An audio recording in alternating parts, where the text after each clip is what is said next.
بسم اللہ الرحمن الرحیم۔ السلام علیکم ناظرین، اس وقت صورتحال یہ ہے کہ بات کرنے سے پہلے آپ کو بتاتے چلیں کہ جب بھی عقل پر، خرد پر، ہوش اور حواس پر جذبات غالب آیا کرتے ہیں تو یقینی طور پر اس کا نتیجہ یہ نکلتا ہے کہ حقیقت کہیں نہ کہیں چھپ جایا کرتی ہے۔ اس وقت پورے ملک میں ہیجانی کیفیت برپا ہو چکی ہے، جذبات کا دورہ ہے اور حقیقت تو ویسے ہی فراموش کی جا رہی ہے۔ نتیجہ جس کا یہ نکلا کرتا ہے کہ معاشرہ تقسیم در تقسیم ہو جایا کرتا ہے۔ اس کے ساتھ ساتھ جو صورتحال آج پاکستان کی ہے، اس وقت پاکستان کے جرنلز ہوں، پاکستان کی عدلیہ، اس وقت پاکستان کے ادارے اور اس وقت پاکستان کا پولیس کا محکمہ یا پاکستان کے سیکیورٹی سے ریلیٹڈ کچھ بھی ہو، یعنی انتظامی اور انصرامی تمام تر معاملات کے اندر بھی جرنل اس وقت ٹیک اوور کر چکے ہیں۔ اور صورتحال آنے والے دنوں میں یہ ہے کہ کوئی بھی پاکستان کا پرائم منسٹر آیا، یقینی طور پر پرائم منسٹر تو ضرور ہوگا 25 کروڑ عوام کا، مگر اس کی حقیقت اور حیثیت کسی بھی جرنل کے اردلی سے زیادہ نہیں ہوگی۔ ناظرین، آج صورتحال یہ رہی کہ عمران خان صاحب کو ایک بار پھر نکاح عدت کیس میں 7 سال کی مزید سزا دے دی گئی۔ اس 7 سال کی سزا کے اندر ناظرین 5 لاکھ روپے جرمانہ دیا گیا اور عدت کیس میں خاور مانیکا، درجنوں وکیل اور اس کے ساتھ ساتھ بشرا بی بی اور عدالت کے اندر جج قدرت اللہ کے ہمراہ دیگر جو تھے ان کے اس وقت سسٹرز عمران خان کی وہ بھی موجود تھی۔ طرح طرح کے سوال ہوئے اور انتہائی احمقانہ اور بےہودانہ قسم کے سوالات ہوئے۔ یہ پاکستان کا عدت نکاح کا پہلا کیس تھا تاریخ کا، جس کے اندر 14 گھنٹے جس کی ہیرنگ ہوئی۔ بہرحال فیصلہ پہلے محفوظ کیا گیا، آج جب دیا گیا فیصلہ تو 7 سال قید بامشقت، یعنی 14 سال، 10 سال اور 7 سال۔ اور صورتحال یہ تھی کہ اس صورتحال کے اندر خان صاحب آخری لمحے میں مسکرائے اور کہکا لگایا جج کی طرف دیکھ کر، اور اس طرح انگلیاں 3 اوپر کی، جس کا مطلب یہ تھا کہ ہیٹ ٹرک مکمل ہو گئی۔ ابھی تو یہ بات آگے بڑھ رہی ہے کیونکہ وہ جانتے ہیں اسی لمحے انہوں نے، جن کو کہتے ہیں کرنل صاحب، انہوں نے جنرل کی طرف مخاطب ہو کر کہا، اور کتنا گرو گے جنرل صاحب، آپ 25 کروڑ عوام کے جذبات اور احساسات اور پاکستان کے مستقبل کے ساتھ کھیل رہے ہیں۔ یقیناً آپ اپنی وردی کے اندر اور اپنی یونیفارم کے اندر اپنا وقت گزار جائیں گے، مگر یہ 25 کروڑ عوام اس مشکلات اور مصائب کو سہ نہیں پائے گی۔ اتنا نہ گرو کہ سنبھالا نہ جا سکے ملک اور یہ صورتحال۔ دوسری طرف یہ ہے کہ عمران خان کی کردار کشی کرنے کی بھرپور کوشش کی جا رہی ہے، ساتھ ساتھ مذہبی طبقے کو بھی متنفر کرنے کی بھرپور کوشش ہو رہی ہے۔ وجہ عمران خان کا جو ریاست مدینہ کا تصور، جو ماڈل ہے، اسے کسی نہ کسی طریقے سے سیبوٹاج کیا جائے اور امریکہ کی جو چاہت اور مرضی اور اسٹیبلشمنٹ، عالمی اسٹیبلشمنٹ کی مرضی ہے، اس کو نافذ کیا جا سکے۔ ہم ایک بات کہیں گے، آپ جتنا بھی دباؤ گے، جتنا بھی لپیٹو سمیٹو گے، بالآخر حقیقت یہی ہے کہ عمران خان باعزت پھر دوبارہ سر بلند ہو کر سامنے آئے گا اور دکھے گا۔ دوسری طرف یہ ہے کہ خاور مانیکا کی بات طویل نہیں کریں گے، مختصر کریں گے۔ ان کی جو کیفیت تھی، بشرا بی بی کے سسٹر نے ایک ویڈیو بیان میں بھی دی کہ کس طریقے سے میری سسٹر کو تشدد کیا کرتا تھا، اکثر اوقات وہ بے ہوش ہو جاتی تھی اور ان کی انگلیاں بھی بے ہوشی میں مڑ جاتی تھی۔ مگر صورتحال یہ تھی کہ اس وقت مضحکہ خیز بن گئی جس وقت مفتی صاحب کو بلوایا گیا، مفتی سعید صاحب کو۔ اس وقت جناب سلمان اکرم راجہ نے پوچھا، آپ وہی مفتی صاحب ہیں جنہوں نے دوبارہ نکاح پڑھایا؟ انہوں نے کہا جی۔ ساتھ یہ پوچھا، کیا آپ نے آرمی میں بھی جاب کی ہے؟ انہوں نے کہا جی، میں ایجوکیشن کور میں تھا۔ کیا آپ مفتی صاحب اس عالم میں بھی تھے جو پاکستان آرمی میں انقلاب لانے کی جنرل ظہیر الاسلام عباسی اور دیگر لوگوں نے جو کوشش کی تھی، جنرل بریگیڈیئر مستنصر باللہ اور اس طرح کے لوگوں نے، آپ ان لوگوں میں شامل تھے اس گروپ میں؟ انہوں نے کہا جی، میں اس گروپ میں شامل تھا۔ پھر کیا ہوا؟ مفتی صاحب نے جواب دیا، جناب مجھے بھی کورٹ مارشل کر کے آرمی سے نکال دیا گیا۔ گویا یہ بھی مفتی سعید بھی کمپنی کا ٹاؤٹ نکلا۔ یہ ایک نئی شکل سامنے آئی ہمارے سامنے، اور دوسری بار نکاح کی صورت میں یہ کیفیت بنی، گویا ایک اچھے بھلے نکاح کو زنا اور حدود کے اندر ڈال دیا گیا۔ اب تو صورتحال یہ بچی ہے ہمارے سامنے، اگر عمران خان صاحب نے ایک جگہ بشرا بی بی کے سر پر بوسہ دیا تھا، کوشش کیجیے اس کیس کو بھی اندر لائیے تاکہ 8 سال اس میں بھی سزا دے دیں، اس سے زیادہ کچھ نہیں ہو سکتا۔ नाज़रीन, इमरान खान इनके हवास और होश पर सवार है और इस कदर सवार है कि सियासत का ये सुल्तान आज डॉन न्यूज़ की इस वक्त आपकी स्क्रीन के ऊपर शामिल है। तमाम चोर उसके आगे हैं और इन चोरों को अकेला एक शख्स हाँक रहा है और जिसका नाम इमरान खान है। बगौर मुशाहिदा कीजिए, पीछे इमरान खान ही है, मगर अवाम और ताकत का सरचश्मा एक ही है, वो अवाम के दिलों की आवाज़ जिसका नाम इमरान खान है।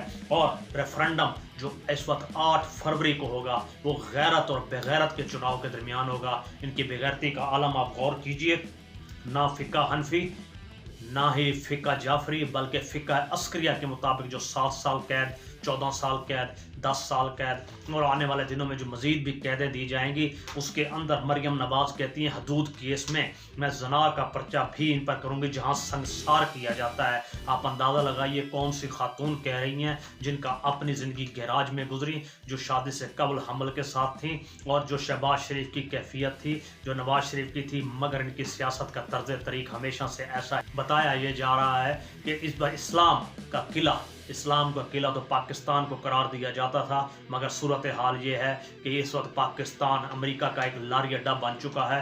क्यों ना बने, आज कायमा कमेटी के अंदर एक रिपोर्ट जमा करवाई गई जिसकी रूह से पाकिस्तान आर्मी से retired 192 general, 192 general American national बन चुके हैं, कैनेडियन नेशनल बन चुके हैं। ये तो इनकी हकीकत है।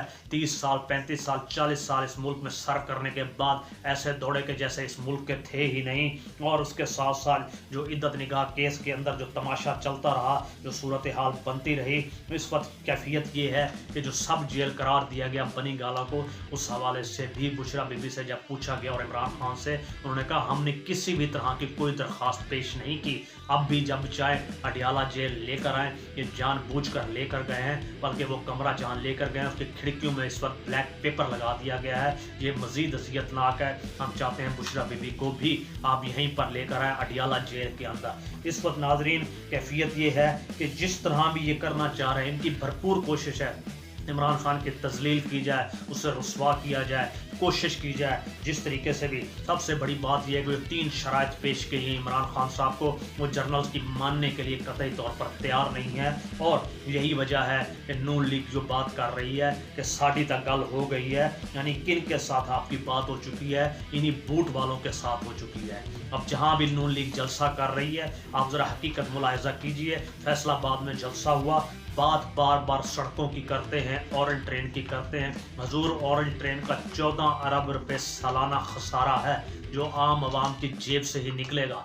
और उसके साथ साथ जब सड़कों की आप बात करते हैं, पुलों की बात करते हैं, तो क्या आप ठेकेदार हैं? अमरीकी पॉलिसी या इंटरनेशनल आपकी क्या पॉलिसी है, उसका तस्करा कहीं भी नहीं है। यकीनन इनकी हकीकत क्या होगी, इनकी कोई पॉलिसी नहीं है। जब ये इस वक्त कंपनी के कंधे पर सवार होकर आगे बढ़ रहे हैं, तो यही इनकी सबसे बड़ी पॉलिसी है। और आपको बताते चलें, एक नया तरीकाकार नून लीग ने वोट का ढूंढा है। कभी नान, चावल, प्लेट और डिफरेंट चीज़ें तो होते थे, पैसे बांटना भी देखे।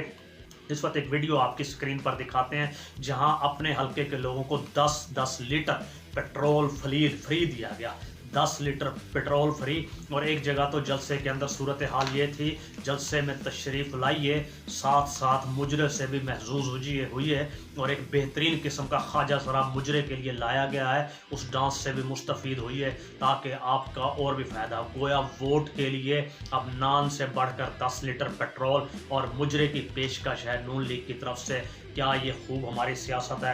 और सियासत क्या खूब ना हो, फजल रहमान जैसी शख्सियत इस वक्त पशीन से खड़े हो रहे हैं। दूसरी तरफ सूरत हाल है, एक बेटा लकी मरवत से है, दूसरा बेटा इस वक्त टांक से है, तीसरा बेटा डेरा इस्माइल खान से है, 2 भाई, 1 दामाद और 1 बेटी स्पेशल रिजर्व सीट पे हैं। गोया अब्बा जी ने औलाद इसलिए पैदा की थी कि जाओ पाकिस्तान की पार्लियामेंट में सब के सब जाकर बराजमान हो जाओ। दूसरी तरफ सूरत हाल ये, रिपब्लिक पॉलिसी ने एक ज़बरदस्त किस्म का नाजरीन सर्वे पेश किया है पाकिस्तान के 140 अजला के अंदर। आपके सामने स्क्रीन पर है तमाम सर्वे। 71% के साथ मजीद डोमिनेट पीटीआई इस वक्त कर रही है और ओवरऑल सिंध के अंदर 3% के साथ, इस्लामाबाद के अंदर 3 सीटों पर ही कर रही है। केपीके में ओवरऑल 36% से ज़्यादा, यानी आप अंदाज़ा लगाइए पूरे केपीके में क्लीन स्वीप हो रहा है, पूरे पंजाब में 50% से ज़्यादा क्लीन स्वीप हो रहा है। मगर कोशिश ये है कंपनी की कि नून लीग को सीटें दिलवाई जाएँ, भरपूर नुमाइंदगी दी जाए। कैसे दी जाए? जहाँ वजारत इत्तलात मुर्तज़ा सोलंकी जैसे लोग एक कनाल के प्लाट फीसद सबीलिल्लाह वसूल कर रहे हैं, वहाँ यही कैफियत ही बनेगी इनकी, इससे ज़्यादा और क्या बन सकती है। डूब मरने का मकाम है, शर्म का मकाम है, इससे ज़्यादा और कुछ नहीं हकीकत हम कह सकते। और आखिरी बात करते चलें, इस वक्त जो BLA के अंदर बात हुई थी, इस्लामाबाद के अंदर जो हल्के ले रहे थे बलूचिस्तान लिबरेशन आर्मी के हवाले से, कुछ साइड ले रहे थे उनकी, कि जिसमें गुलजादी ने कहा कि मेरा भाई, स्क्रीन पर इस वक्त आपके सामने तस्वीर मौजूद है, जो गुमशुदा है, ये भाई साहब इस वक्त मच के अंदर BLA की नुमाइंदगी करते हुए पाकिस्तान की आर्म्ड फोर्सेस पर फायरिंग करते हुए पाए गए, यानी रॉ फंडेड थे। इस दौरान ये अरेस्ट हुए, इनको गोलियां लगी और ये इबरतनाक मौत मारे गए। इस बात का जवाब अब वो गुलजादी नहीं दे पाई जिसको वो गुमशुदा करार दे रही थी, गोया वो BLA का एक्टिव कारकुन निकला। अब आप अंदाज़ा लगाइए उसका जवाब उस औरत ने ये दिया, लड़की ने, कि मुझे नहीं इल्म कि मेरा भाई कब से गायब है और उसने कैसे BLA ज्वाइन कर ली, मगर हकीकत की जंग जारी रहेगी। गोया पूरा मुल्क ना हो ये तमाशा हो, रॉ का फंड हो और बोले ना, आपके सामने हकीकत खुलकर आ रही है। ये अफसोस का मकाम है, इसके सिवा कुछ नहीं। इसके लिए पाकिस्तान के इदारों को मज़ीद एक्टिव होना होगा, मगर जुल्म का हर बदला इमरान खान साहब पर और भी सख्ती होगी। नाज़रीन, सब लोगों को लपेटा और समेटा जाएगा, भरपूर कोशिश होगी इलेक्शन को सैबोटाज किया जाए, मगर जुल्म का हर बदला वोट से होगा, इलेक्शन डे पर होगा, आपकी भरपूर आमद पर होगा। भरपूर तरीके से निकलिए और अपना जवाब दीजिए, इससे पहले कि आपके हकूक कंपनी सलब कर ले। ये सबसे बड़ा अफसोसनाक मकाम होगा। अगर अब की बार पाकिस्तान गया तो यकीन जान लीजिए बहुत आसानी से वापसी मुमकिन नहीं है। अपना और अपने गिरदोनवा और अहले खाना का ख्याल रखिएगा। बहुत बहुत शुक्रिया। अस्सलाम वालेकुम।